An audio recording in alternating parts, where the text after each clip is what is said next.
Hello, good afternoon, everyone. Hi, I hope you can hear me loud and clear. Okay, my name is Jazzery. I'm from SGTech. Thank you for attending our so-called first webinar that we are conducting because in view of the recent COVID situation. So thank you for taking your time to attend this webinar itself. So today we have actually invited a speaker from industry platform to come and share with us some of the initiative and the opportunities in the ASEAN market itself. But before we start the webinar proper, just let me share with you some of the house rules. Okay. So for the webinar itself, after these sessions, we will actually share the presentation deck with all the participants. We are actually doing a live recording of this session itself, but this is mainly used for internal purpose. And later on during the session, right, in between the session, if you have any questions, you can actually use the raise hand function or the Q&A function that you see on your screen below, okay, to actually ask any questions. For the raise hand function, the host will need to enable you to speak before you can actually ask the question publicly in this session. All right. So today we have Irza Suprato. He's the CEO of Industry Platform, who will be here to share with us on the opportunities in Southeast Asia digitalization ecosystem. So in fact, SGTech has been partnering with Industry Platform for the past 3 years, where we help our members companies, to go into the ASEAN market itself. So basically, they have a list of programs itself that help, B2B clients, right, to actually achieve new business developments in the Asia market. So in his presentation, he will be sharing on the digital initiative by the government, as well as local enterprises in some of the ASEAN markets, as well as what are the opportunities out there for tech enterprises. All right, so without further ado, I will invite Irza over. Yeah.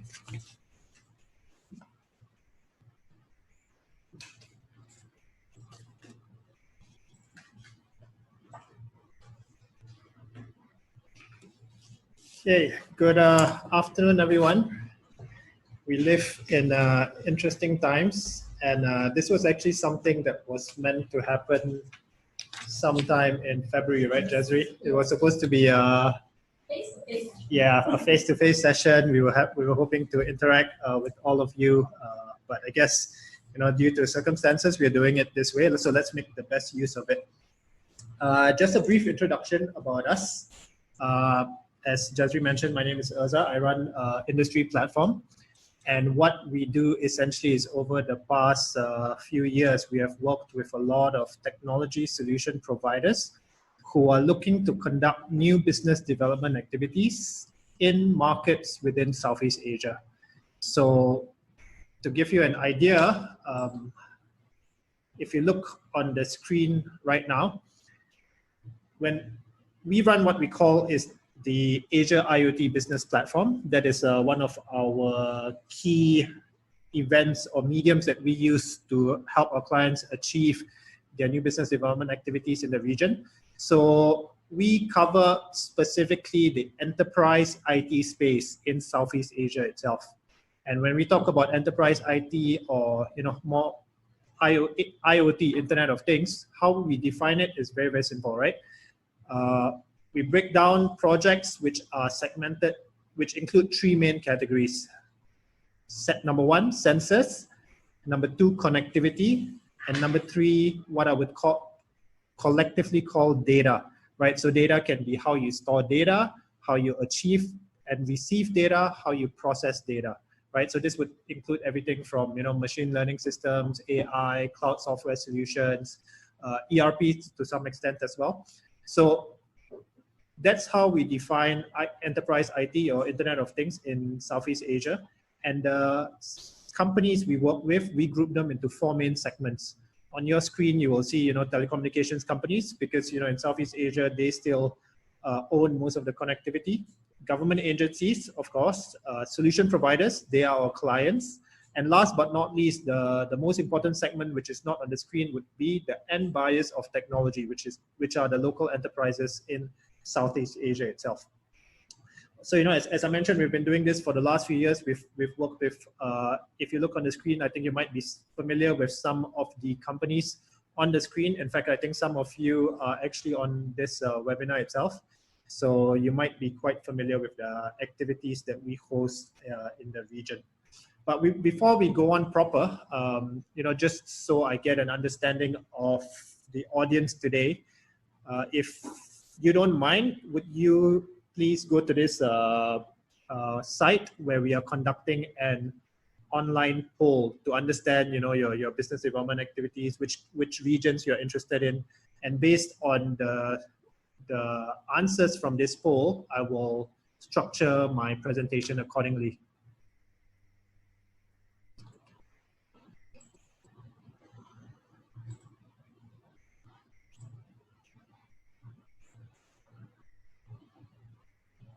Why did it show this?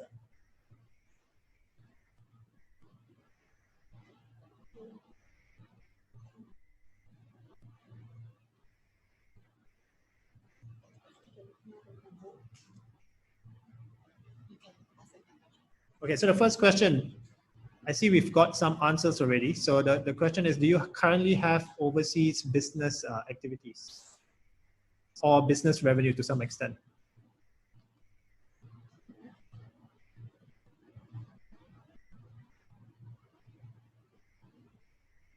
Okay, somebody has a raised hand.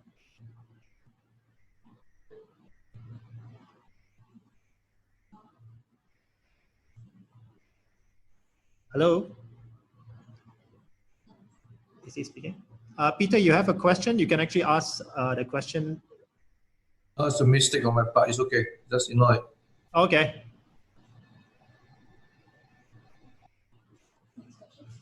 Okay, so we'll move on to the next question.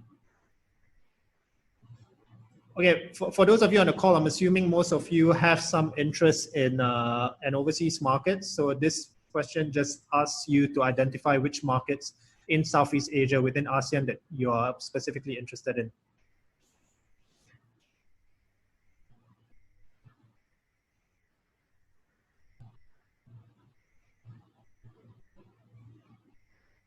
Okay, it seems like we have quite a fairly even distribution. Okay, well, I'll focus my presentations on the countries which are highlighted here, of course. And the final question. Okay, we classify target markets by countries and, of course, industries. So are there specific industries which you are looking for clients or prospects or to promote your services to?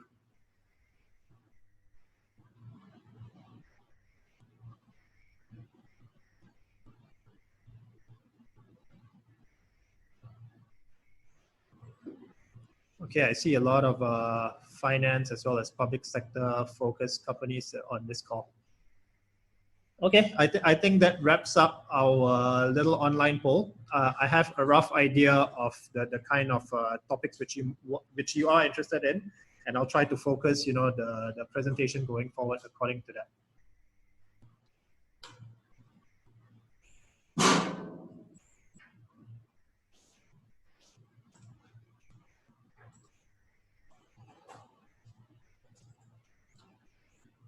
Okay, so this is what I'll be covering today. Just an overview of what's going on in ASEAN.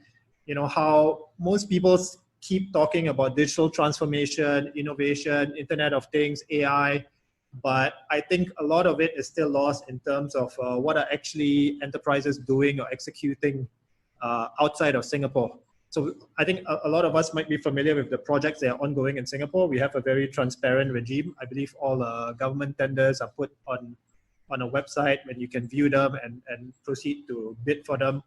But I think for the rest of Southeast Asia, especially within the private sector space and even the government space, things are a little bit more opaque. So what I hope to achieve today is just to give you an idea of the opportunities, the kind of projects that are actually going on outside of Singapore, and what governments are doing to drive digital transformation by enterprises overseas. Before that, right, a brief overview of Southeast Asia. I think most of you know we are one of the largest in terms of population. I think combined, we are expected to be the 4th largest economy in the world in a few years. And in terms of population, we account for about 670 million people. And you can see by the chart on the screen, Indonesia as well as Philippines rank very, very highly in terms of Facebook users. So, sometimes census data might be a bit wrong, when local governments count population numbers, that might be a bit wrong. But Facebook has almost absolute control over the number of people using their platform. So they have this information which they share publicly. Interesting fact as well, in terms of consumer market, why we're saying, if you look at the biggest malls in the world, you have 6 of them, actually 5 of them, 50% of the largest malls in the world are actually based in Southeast Asia, built in Southeast Asia. And interestingly enough, the 2nd largest mall in the world is based in China, is built in China, but built by a Filipino company. And not just that, right?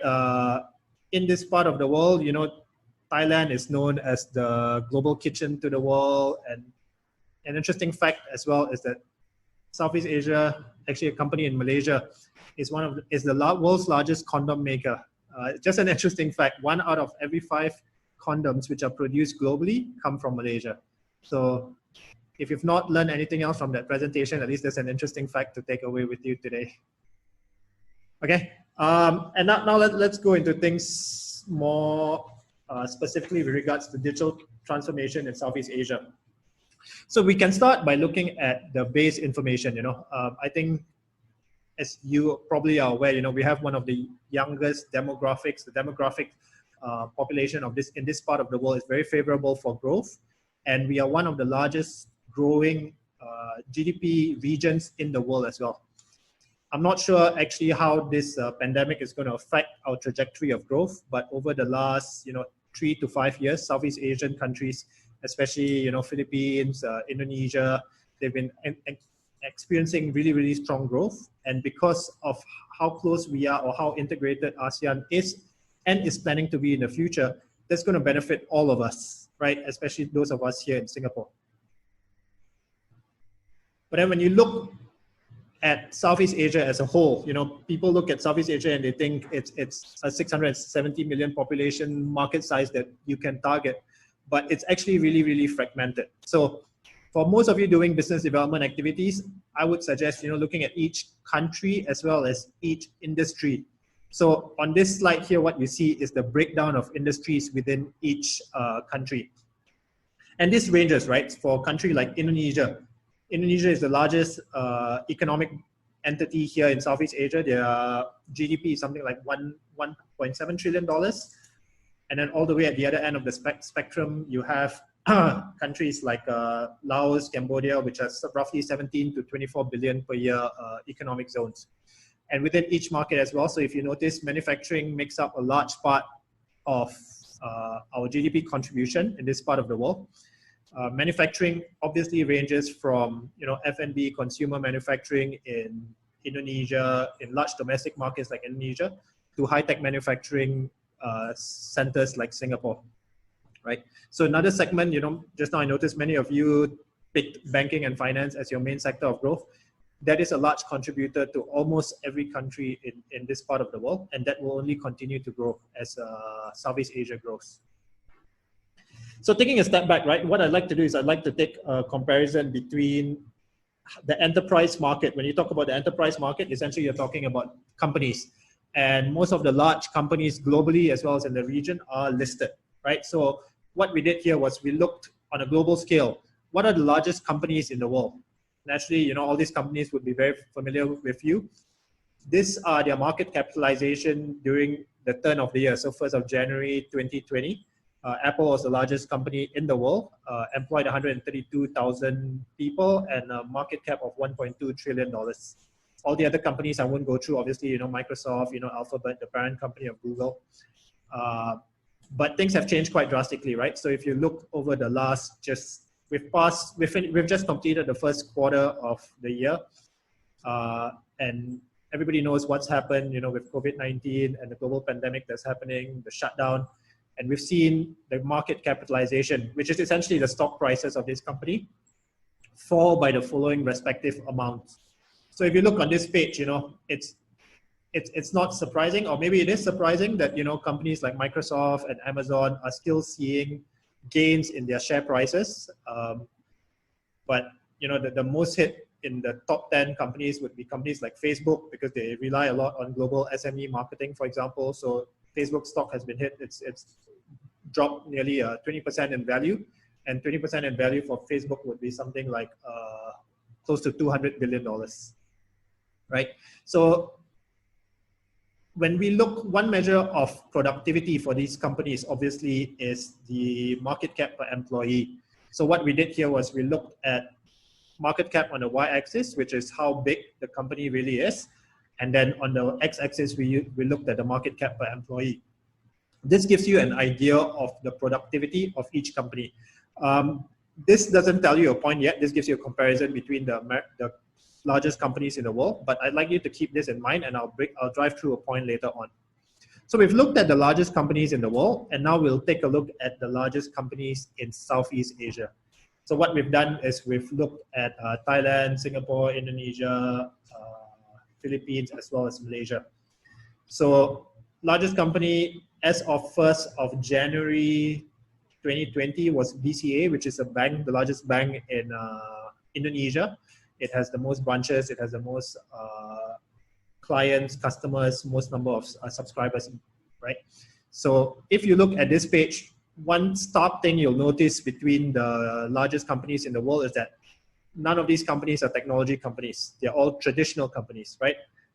BCA, DBS, Maybank, they're all banks. Bank BRI is a bank, public bank. Tenaga Nasional Berhad is a utility.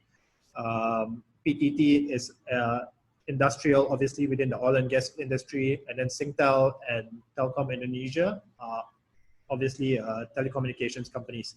So one thing I'd like to highlight is over the last, if you look even at the last 15, 20 years, the evolution of global companies has changed drastically. Right now, the 5 largest companies in the world are all technology firms. But if you look about 15, 20 years ago, it would be oil and gas companies. And if you look further down the road, it would be industrial companies like your GE, like your DuPont. But in this part of the world, I think DBS has been one of the largest companies in Southeast Asia for the last 15 years. PTT, for example, was the largest company 15 years ago in Thailand, and today they are still the largest company in Thailand. And when you look at how these companies have been affected by the pandemic over the last 3 months, right? You compare that. Just now we saw that Amazon was still seeing gains in market capitalization, still creating value. Microsoft still was creating value, but in terms of all the companies in Southeast Asia, the largest companies, you're seeing drastic declines. I don't think there's a single company with a single-digit decline. Even like our pride of Singapore, right, DBS, I think the market capitalization has fallen something like 30% in the last 3 months. What does this mean, right, in terms of volatility of the companies in this part of the world? That's something to take into account as well. And I asked you to remember the chart that I mentioned just now. So this is the same chart that we use to rank the productivity, to give you a pseudo ranking of the productivity of all these firms. And if you notice the little pink oval at the top, bottom left corner of the chart, we have included all the names of Southeast Asia's largest companies. So if you look in terms of scale, yes, we don't have scale. If you look in terms of productivity, the market cap of employee, it's still very, very far away from any of the companies that are listed in the US. So what does this tell you? It means that it could mean one of two things, right? That companies in Southeast Asia are still really small on a global scale. Yes, that is true. But it also tells you that we have a lot of room to grow when it comes to productivity. And that is something you would see repeated, not just in the private sector, but by all the government entities here in Southeast Asia. You always hear, for example, MTI talking about labor productivity in Singapore as well. And I think that's a concern for all governments as well as private enterprises in this part of the world. And how do you bridge a productivity gap? Well, a simple way is obviously technology. So that's what we're going to talk about today. So we talked about volatility just now. For most of you, I think internationalization is an interesting concept, but this chart just shows you the dangers of internationalization, right? So if you have, for example, contracts to your clients, I saw, I think about 3 or 4 of you just now stated that you have revenues from overseas business. So imagine you have a contract for, let's say, X thousand US dollars for a company in Indonesia. If you look at this chart, you can see that the Indonesian rupiah just over the last few weeks has depreciated by close to 15%. So that means for any dollar denominated contracts that you have with your clients, it has suddenly become 15% more expensive for them in terms of their local currency. So this is, I might be getting a bit ahead of myself, but this is something to take into account when you're doing internationalization, right? So now let's go into what actually companies in Indonesia, or not in Indonesia, in Southeast Asia are looking at when you talk about digital transformation. So we conduct a survey every year asking about 1,500 people throughout Southeast Asia what they're looking for, right? So in 2019, we conducted the survey. I think we had close to 1,500 respondents. So most of the responses by our survey respondents were, about half of them are trying to use digital technologies to accelerate new product services or development. And if you look at the third portion over there, invest in digital skills and talent. I think that's been one of the biggest aims by a lot of government entities outside of Singapore. They have run a lot of programs to make sure that, you know, the older generation or the non-digital native generation can keep up with digital innovation within enterprises as well. So, you know, why are they taking up digital projects? So if you look at it here, about 70% of them are looking to improve business process and productivity. 35% of them expect to reap a benefit within 12 months. What does that mean to you as a solution provider? If you're going to pitch a solution to them, sure, there will be a POC phase, there will be an implementation phase, but I don't know how realistic it is or not, but most enterprises say they expect benefits to be reaped within a 12-month time frame. 35% of them expect that. And what kind of expected improvement are they expecting? Anywhere between 50 to 75. So if it's in terms of revenue, you're looking at 50 to 75% improvement in terms of either cost savings or revenues that come out of these projects. So same thing with cost, right? The first portion was improving business process and productivity. That's more related to revenue. And specifically for costs, it's the same thing. You have about 37% of respondents expect to reap benefits within 12 months, and 60% of them expect, again, 50% to 75% improvement. What this tells us is, you know, I think most of you who are technology solution providers would agree that this is a little bit unrealistic, but that's the problem. A lot of people running these projects or being in charge of these RFPs, they don't really come, a lot of them come from business background, or, you know, they lead a team. They don't really come from an IT background, so they don't really understand the implementation process and the results that can be achieved within a certain time frame. But that's something to take into account when you're pitching to overseas companies, right? Understand this bias or understand this prejudice that they have and make sure you address it. Second thing I think that's very, very useful to everybody is that most of the companies, 42% of them that we surveyed, seem to be in the early process of digital transformation. So there's still a lot of room for this to grow. There's still a lot of room for digital projects to grow. I'll go through some digital projects in the region later on, but there's definitely a lot of opportunities for Singapore-based companies to get involved in these projects. Right, and here we have a little breakdown by what kind of solutions certain industries are looking for. I think if you look at within the industrial space or within the retail and real estate space, a lot of these enterprises are still looking for sensors, you know, different kinds of sensors that they can use to collect data. But within the services industry like banking and finance, a lot of them are looking more at data analytics or business intelligence platform.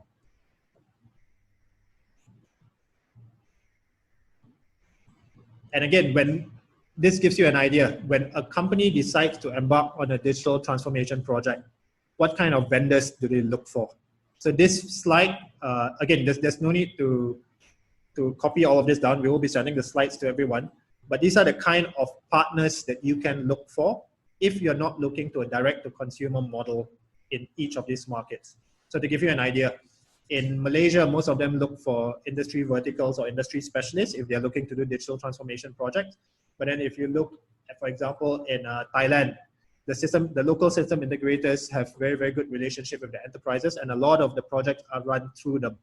So there's a big difference in the way you should structure your business development or business plans if you're looking to target each individual market. And again, this slide just shows you how fragmented the market is. Over half of respondents, I think, still don't have a clear idea of what kind of companies are capable of helping them in their digital transformation journey. And all of the companies listed here, 11%, Microsoft has let's say 11% mind share as a brand in digital transformation. But 11%, as you know, just tells you that they don't own much of the market, and people are still maybe more familiar with Microsoft as a brand because maybe they use, you know, Office 365 or Outlook, and those are the kind of names that pop up in their mind when they start thinking of which companies can actually provide digital transformation solutions. So on the top half of the slide, you will see the aggregated results throughout Southeast Asia. But if you look at the breakdown by countries below, it's a little bit more interesting. So in Vietnam, for example, over 20% of the respondents claim that FPT, which is a local IT and telco company, they identify it as a leader within the digital transformation space. And number 2 is VNPT, which again is a local entity. In Indonesia, you know, 6% of respondents claim or believe that Telkom Indonesia can actually help them within their digital transformation journey. And it's the same in Philippines, where you have Globe Telecom, which is a telco which is co-owned by Singtel, ranked number 4.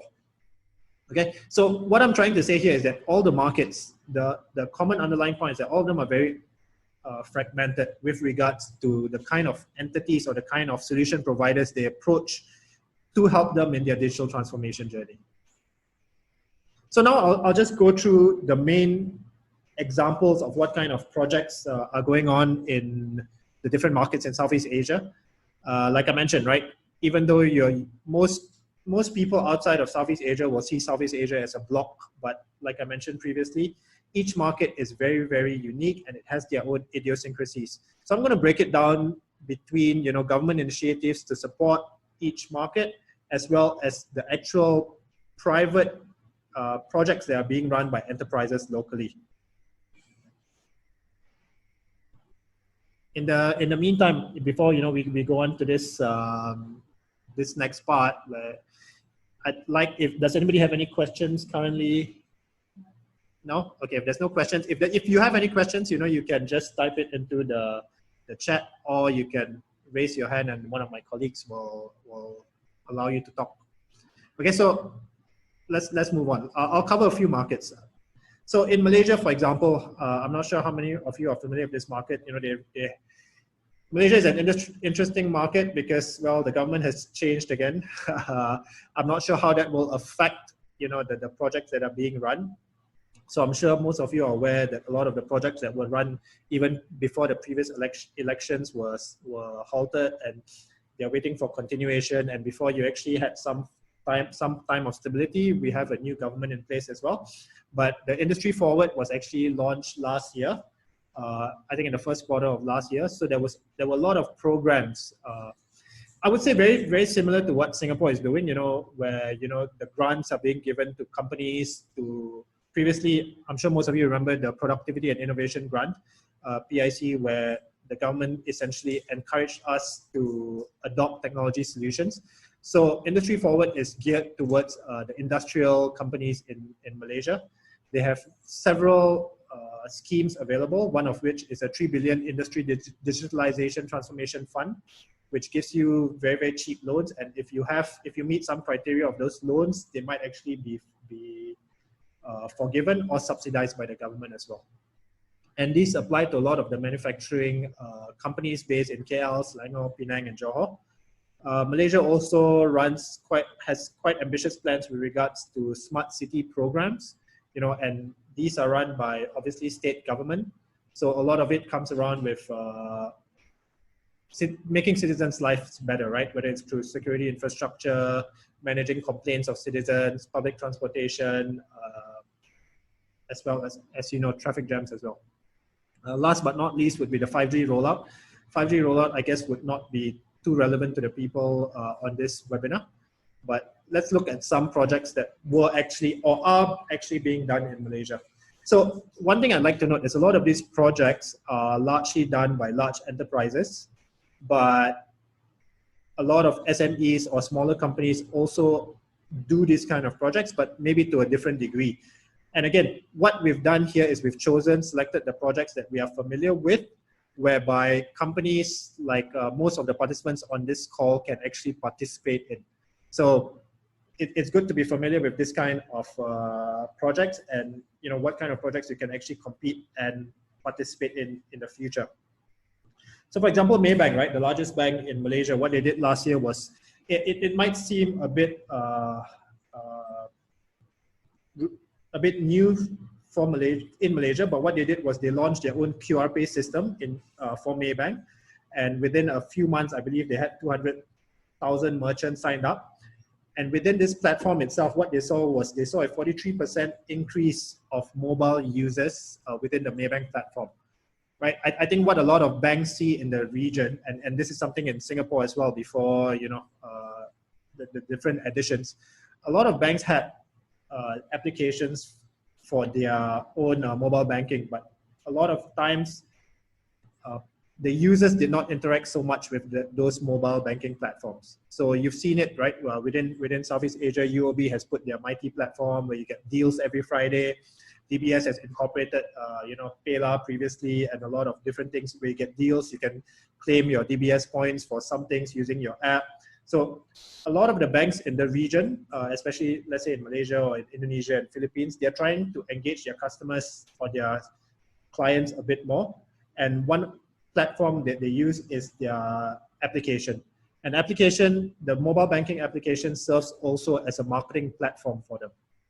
Right, because every time you need to make an online payment or QR payment, you need to open that platform, and it feeds them with a lot of data as well with regards to your spending patterns, the way you use, what kind of spending do you do on your card, what kind of spending do you do using QR Pay, that kind of stuff.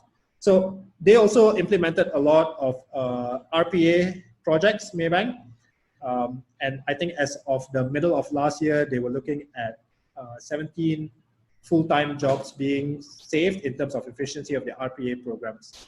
The second project that I would like to talk about would be run by Malaysia Airports. So if you look at this part of the world, the airports, at least before this global pandemic, the airports in this part of the world were very much stretched because of overcapacity.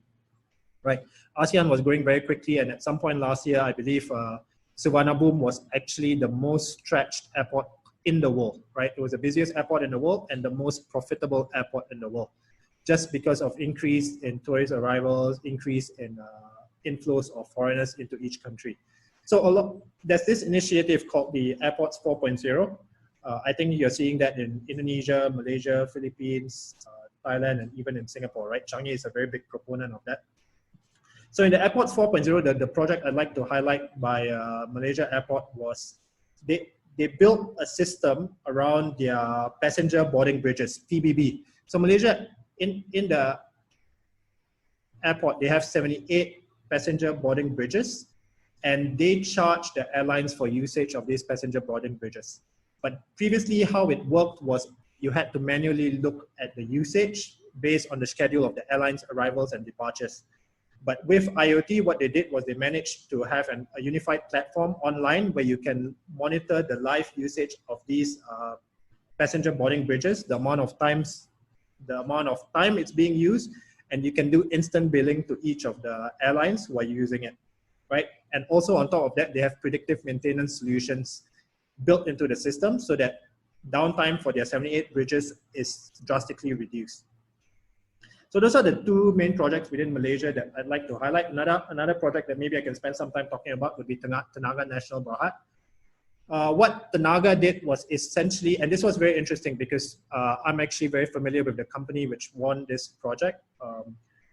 they actually won the project, I think 3 or 4 years ago. What they did was they provided a gateway plus managed services for the base stations within Tenaga Nasional Berhad.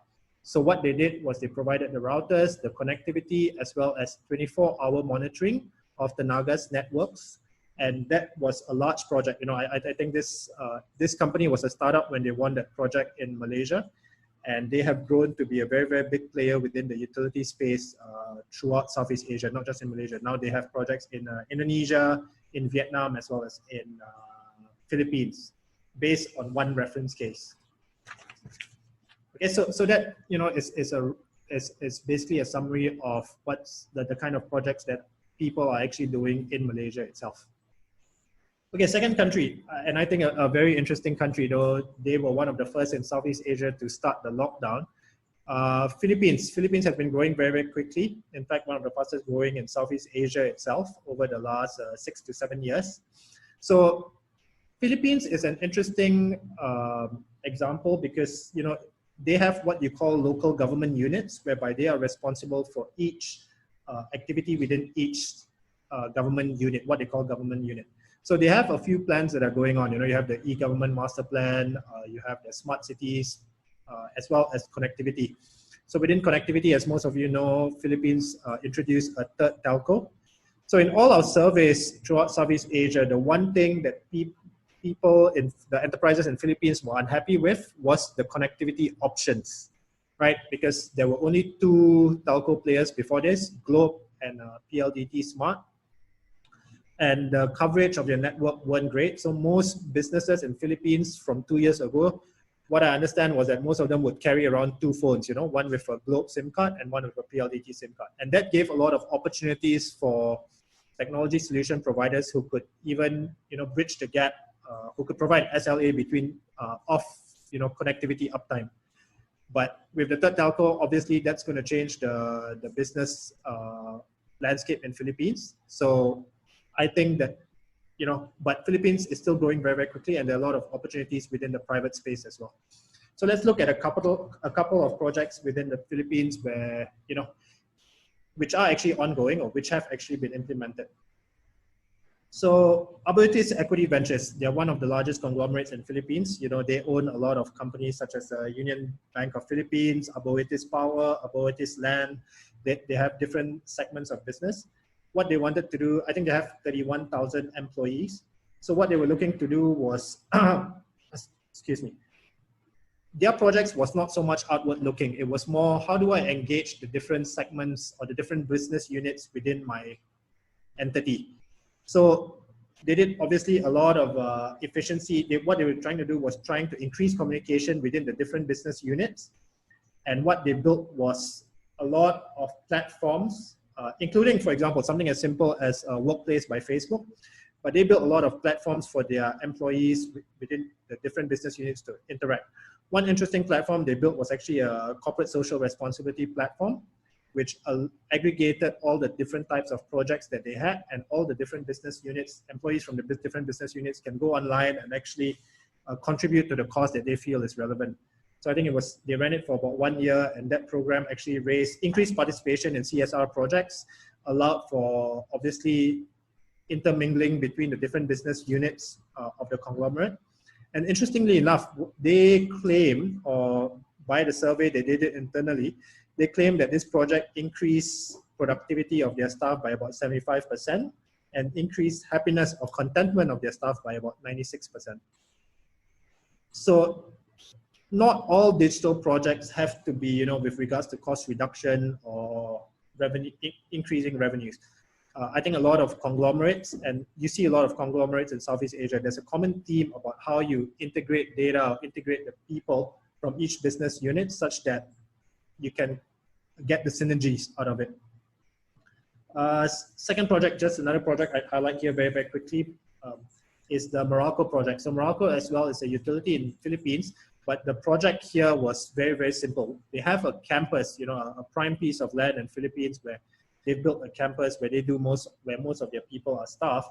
And what they wanted this campus to be was a smart campus, which they called One Meralco.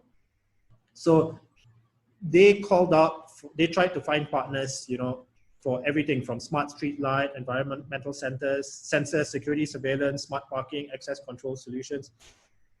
And their aim was to use their campus as a proof of concept, i.e. they wanted to get all these different solutions within one platform within their campus, work with different partners, and then once that is proven that it works, what they're going to do is they're going to commercialize their solution as an end-to-end solution for smart campuses, smart buildings, smart mini smart cities. So I think that's a project that's actually still ongoing now. They have a plan to do a launch. Watch out for it if you're interested in the market in Philippines.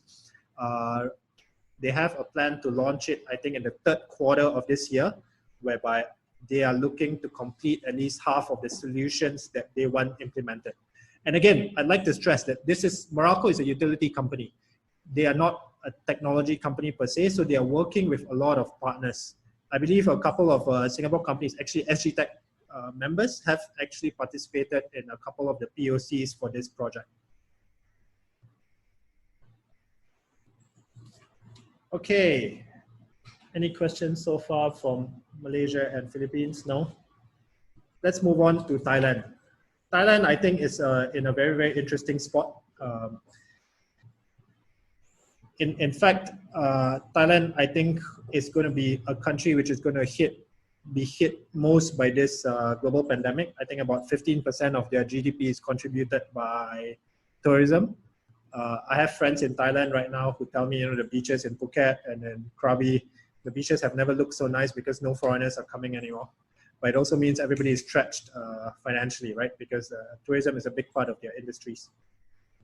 So Thailand, again, is like Malaysia. It's a very big industrial country. Manufacturing accounts for a large part of their GDP.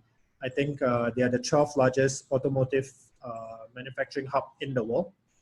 And the second thing that Thailand has been very, very focused about is the digital economy. So they have this entity in Thailand called the Ministry of Digital Society. And what they do is they try to increase digital literacy of their citizens, so that Thailand, you know, can get to a level whereby you can compete internationally. And this ministry also runs a lot of the smart cities vision. So they have a vision for, similar to Indonesia, they have a vision for about, I think, an X number of smart cities to be reached within the next 2 to 3 years. So again, besides government plans, a lot of the projects in Thailand, you know, I've covered banking and finance, I've covered utility companies, retail in terms of Jollibee. So what you'll notice is that the theme is always similar, right? If a Singapore company actually finds a way to service, let's say, a utility in Malaysia, chances are the same technology can be applied in Thailand, in Indonesia, in Philippines, in Vietnam. Like the example that I gave earlier of the startup. It's the same in Thailand. You know, if you look at the solutions or the projects that were implemented by Krung Sri, you know, they did a lot of GPS tracking within the mobile app. They understood how merchants use their platform. You know, they gave them a little bit of insights about the spending habits of their consumers. And for example, Krung Sri, which is under the Bank of Ayodhya, they have been very, very focused on their digital strategy over the last few years. And the aim, obviously, is to reduce the requirements. For banks, it is very expensive to set up branches, to set up and service branches, right?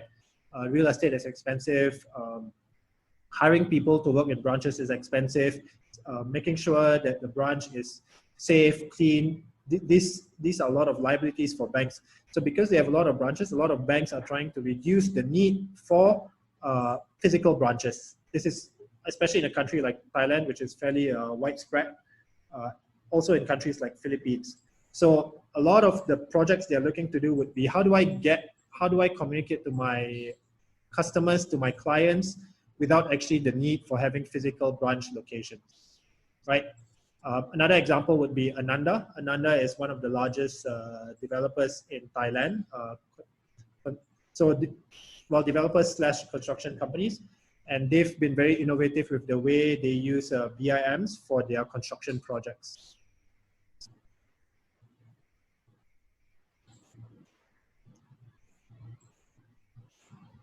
Indonesia.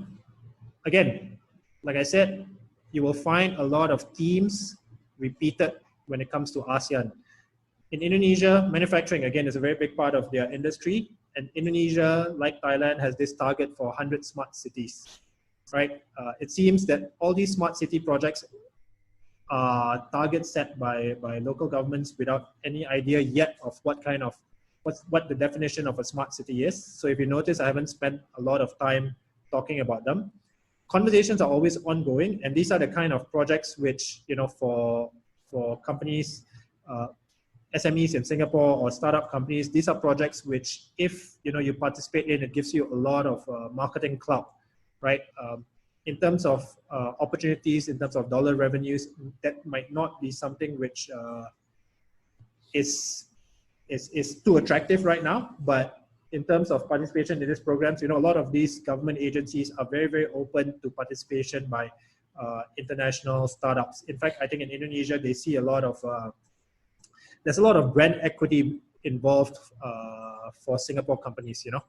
But obviously, Indonesia as well. If you notice the regulations, I think almost all their cars that are being driven in Indonesia have to be produced in Indonesia. All the smartphones in Indonesia need to be produced in Indonesia. So because they are such a large domestic market, I think having a local presence is extremely important if you're looking to promote your products or services in Indonesia. Of course, the flip side to that is that it's the largest, like I mentioned before, right? It's a $1 trillion plus economy. So a single project there can sustain you for a very, very long time. Okay, same thing, Bank BRI, I won't talk about them because most of the stuff they did is very similar to Maybank and Trung Sri. Bluebird, most of you are familiar with. They were actually our Enterprise Innovation Award winner a couple of years ago. So they were competing with the likes of Grab and Uber when Uber was still around. So what they did about 2 years ago was implement a fleet management system to make sure they can track all their taxis, all their drivers, they can interact with them. They allowed for digital payments as well. And if any of you have been following the news, I think Bluebird was acquired, I mean, a small minority stake was acquired by Gojek about a few months ago.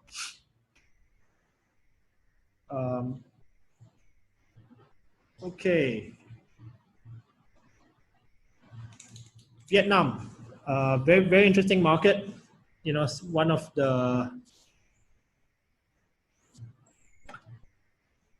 when I speak to people, a lot of them seem to think that Vietnam is a market which would provide the largest opportunities. I wouldn't say I disagree with that, but you know, for Singapore companies, because of language barriers or because of the cultural differences, I think Vietnam is a market which provides a lot of opportunities, but there are a lot of obstacles to overcome to participate in the activities that or in the projects that they have in Vietnam. Again, these are a couple of the projects in Vietnam that I would like to highlight. If you look at EVN, EVN is very similar to TNB. It's about electricity distribution. VP Bank, one of the large banks in Vietnam, similar, you know, all of them have implemented RPA. They've actually worked with quite a few international companies in Vietnam. And Vietnam is predominantly run by a central system, right? It's a central government. And similar to Philippines, the conglomerates there control most of the business that's going on in Vietnam. So if you actually win a deal for one of the conglomerates there, it'll be amazing for your business because then your solution can be applied to different business units as well. So again, I will be sending all of this over to everybody. So there's no need to go through it one by one. If you have any questions, please feel free to raise it up with me. I'll just quickly skip through Myanmar because I think we've overrun quite a bit. So, you know, the aim of this session, and again, I'd like to say, I wish it was conducted, you know, in a room with everybody, but, you know, due to circumstances, this is what we have to do. Because I think a lot of you have different ideas about what kind of products, what kind of solutions, what kind of services you are currently working on, and also what kind of target markets you have over when it comes to your internationalization strategy. There are a lot of things, obviously, to look at when you try to win business overseas. But I think some things have to be very, very clear, right? If you look, for example, the INFOCOMM revenue within Singapore companies. So if you look at this slide, right, we've segmented between hardware, software, and IT services. So for a lot of Singapore-based companies, the hardware space, and this is coherent with what IDC has been mentioning over the last 5 to 10 years. The hardware business in Asia Pacific, not just in Southeast Asia, is actually growing really, really quickly because, you know, we are catching up, right? We need more computing power, we need more sensors. So the hardware business has grown very, very strongly. And a lot of this growth has actually come from international markets. So if you're a company focusing on hardware, this is a great opportunity for you because, you know, the growth for the last 7-8 years have been very, very strong. Whereas domestic revenue in terms of hardware, you know, as you can see, it's flatlining. Within the software space as well, so Singapore companies did quite well in the earlier part of the century, in the earlier part of the decade, because, well, we had a head start. But I think most of you, you know, most of your companies would have development teams based either out of Indonesia or Vietnam. So within the software space, things are a little bit more competitive, especially if you have off-the-shelf products, right? I think off-the-shelf products are very, very difficult to sell into overseas markets because of, let's say, localization requirements, or even in terms of margins. It might not make sense for you to hire a brand new team to make tweaks in order to make your product relevant to the local markets. Now, this is something that I think is the most interesting, right? When we talk about IT services, and I would clump, you know, managed connectivity, managed services into this segment. So a lot of enterprises that we speak to, they're not looking for siloed solutions, right? They don't want, if you're a hardware manufacturer, you're a sensor manufacturer, they're not interested if you come and tell them, hey, this sensor can do this, can do that. They'd like it to be integrated to their current platform. They'd like you to solve their connectivity issue. And actually, if your competency is within the hardware space, it's not rocket science to scale your solution, either with partners, local partners, Singapore partners, to scale your solution to include an end-to-end solution, right? So don't just pitch a hardware or a sensor, or don't just pitch them a software, right? So I think a lot of the problems that we've seen, you know, as Jazri mentioned just now, we've worked with SGTech members over the last 3 to 4 years. And, you know, we've seen a lot of companies approach their internationalization strategies in a lot of different ways. But a lot of them tend to be a little bit too product centric. And that's my last slide here, right?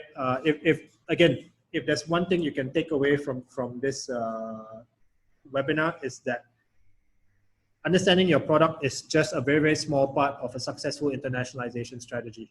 You know, throughout this last 30, 40 minutes that I've spent on this call, I've tried to talk about the different business pain points that these different kinds of companies within each country, within each industry are going through. And I think that that's something all of you have to take into account if you're going to have a successful internationalization strategy. Again, this is where there's, I would say, it would be opposite to the belief that, you know, once you have a productization or commercial strategy, your go-to-market strategy should be the same throughout. But I believe in this space, especially if you're targeting the higher margins, people in this part of the world really, really value simplicity. So if you have a product or a solution that can solve a business pain point without, you know, bifurcating it, without dividing it into so many different small parts, and you solve one small part, I think that would be very, very valuable to a lot of the enterprises in Southeast Asia. So again, in one sentence, understand the business pain points of the companies that you are looking to sell into, and from there, understand how you are going to approach, how your go-to-market strategy is going to be approached from there. Okay. So, you know, as I mentioned, my name is Irza. My contact details are there on the slide. I think most of you on the call are familiar with my colleague Su Yin. She works very closely with Jezri and SGTech members. If you have any questions about the presentation, or if you have any questions about any of the projects, that are in the slides, and you will receive the slides later on. I think Jezri will. Okay, so I think we have some questions now. So let me see. I'll go through one by one. What is Asia IoT?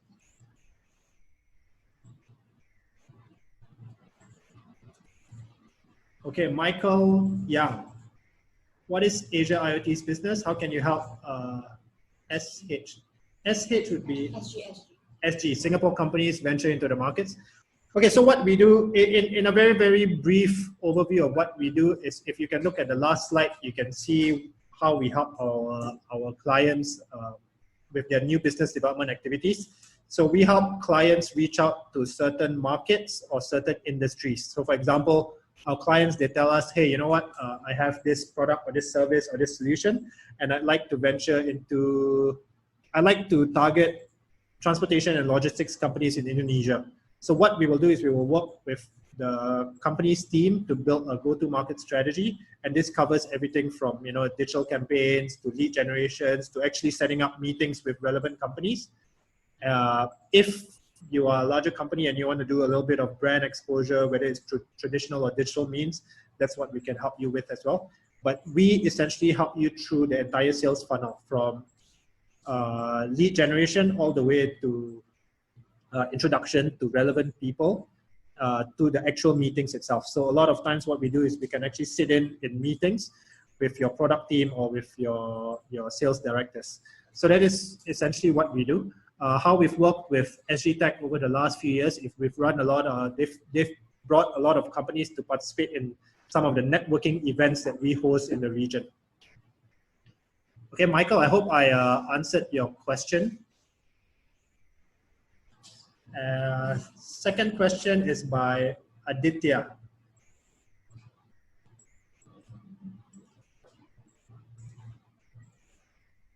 For startups like us who are in the data analytics services space, what are the best channels to gain traction in the region and to land opportunities? Aditya, if I'm given a penny for every time somebody has asked me that, I'll be very, very rich right now. So that's the thing, right? Within Southeast Asia, I think the main aim is to understand, okay, first things first, I think among all solution providers, you understand your own solutions, you understand your own products. And I think the first thing would be to identify a market where you think your product or solution can be well accepted. So the lowest hanging fruit. How I usually try to do that for our clients is we look at current projects, right? So we speak to a lot of different industries, to a lot of different companies within different markets in Southeast Asia. So for example, if you're in the data analytics service space, what kind of data analytics, do you have any reference cases? Have you had a reference case doing something with, let's say, a company in Singapore? Which industry is it in? Do you have a case study about how that was done, how long the project took? If you don't have a reference case, obviously the conversation will be a little bit more difficult, in the sense that you will need to understand the pain points of the end user. So let's say if you are trying to service your solution is meant largely for financial institutions, right? We can identify 2 or 3 different financial institutions in a specific country, understand their pain points, understand past projects they have done, and see how your project is better, cheaper, faster than any of the projects that they've done before, right? There needs to be value creation for the end clients, especially if you don't have a reference case. My point is that a reference case would help you a lot, especially if you're doing some form of introduction to new companies outside of Singapore. Secondly, would be if you don't have a reference case, make sure you understand your client really, really well. So if you have any questions, Aditya, if you have specific questions with regards to what kind of solutions you have, feel free to reach out to Su Yin. She'll give you some rough idea about where this opportunity, what kind of opportunities can be created in this part of the world.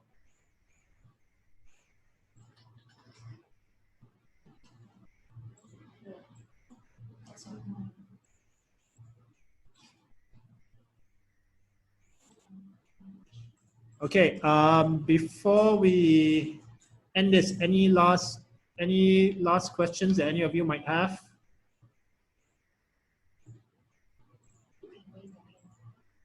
If you prefer to talk or to ask your question, you can raise your hands and you'll be able to ask the question live.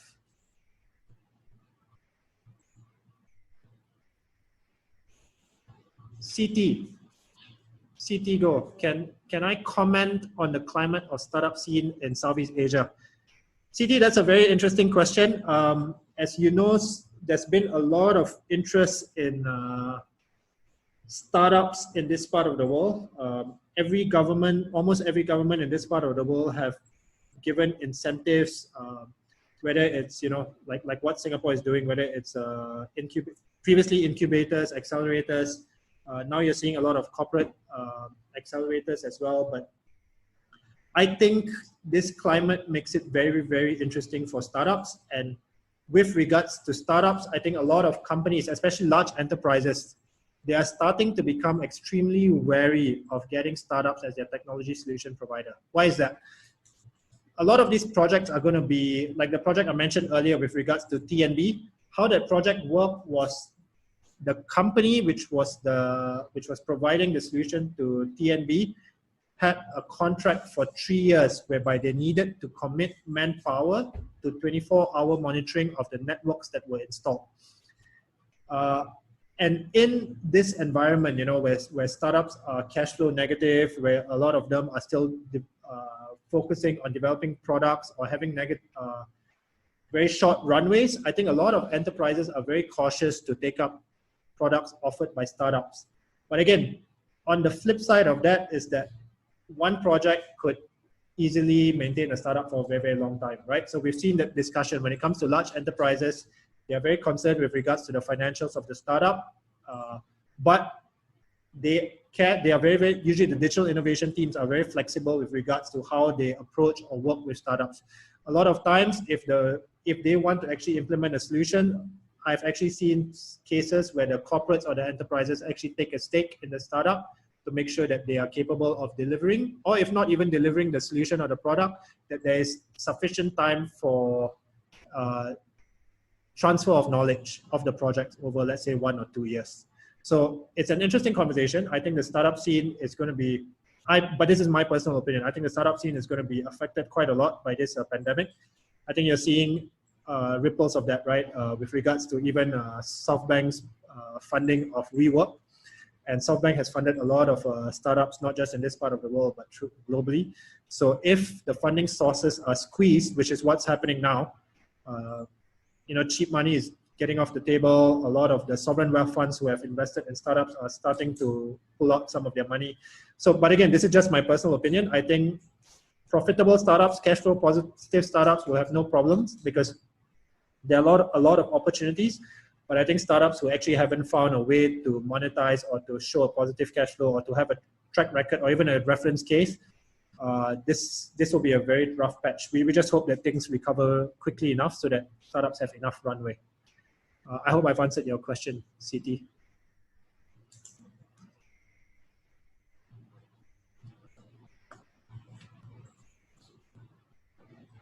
Thank you, CT. Okay, we can take, do we have time for some more questions?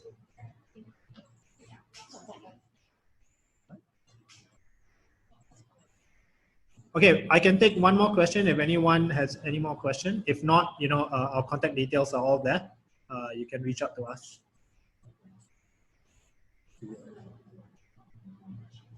Okay, so before we move on, I think I'll pass it back to Jezri. She's going to share some of the programs that SGTech runs, which helps their members. So thank you very much for your time over the last, wow, it's been an hour, time flies. And again, if you have any questions, please feel free to reach out to us.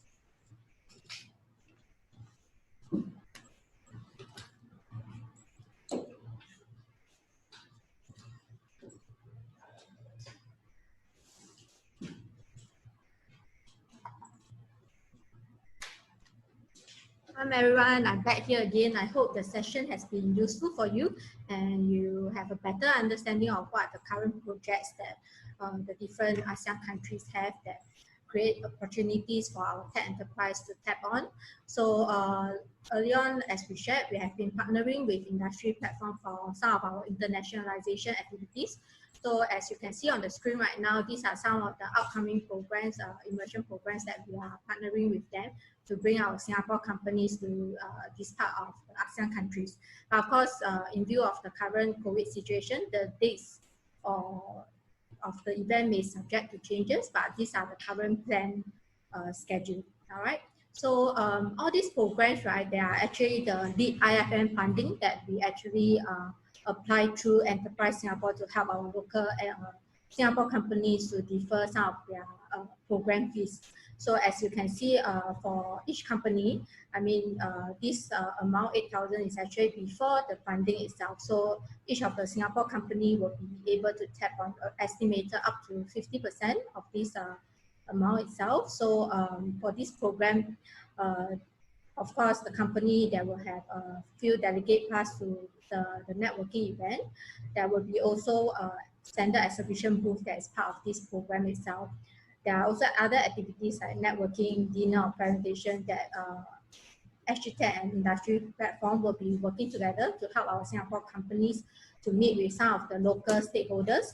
Yeah, and then there will be also customized introduction based on what kind of profile of audience that I mean your target industry that you're looking at. So we can help to do that to introduce the respective enterprise market or customers that you wish to meet at the event. All right. So we will be sharing all these that with you after the event. So before we end this, any other further questions that you all have? If not, we also have a short webinar survey that we would like all of you to help to assist to complete. You can actually scan the QR code here or key in the link itself. This will help us actually to better facilitate in our planning of our future internationalization activities. Upon completion of this survey, you will also get the link to the deck that is being shared earlier on. So we hope you can help us to complete this short survey. Once again, thank you so much for taking time to attend this webinar. We will probably have more upcoming webinars coming out, so do keep a lookout on SGTech's website. We will share more information with you all if we have upcoming specific webinar that is targeted on the respective markets. Yeah. Thank you all.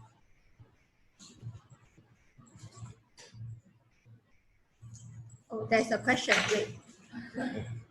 Oh, thank you. Thank you, Kian Heng. Thank you. Oh, Kian Heng, we miss you. Thanks for attending.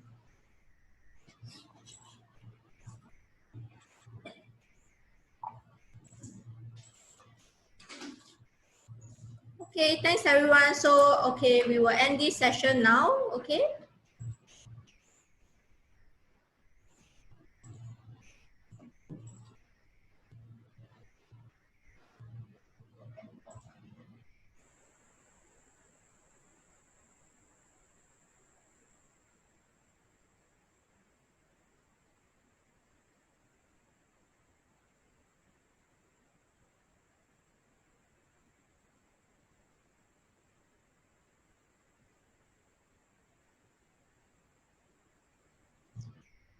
Okay, thanks everyone. We will end this webinar now. Thank you so much.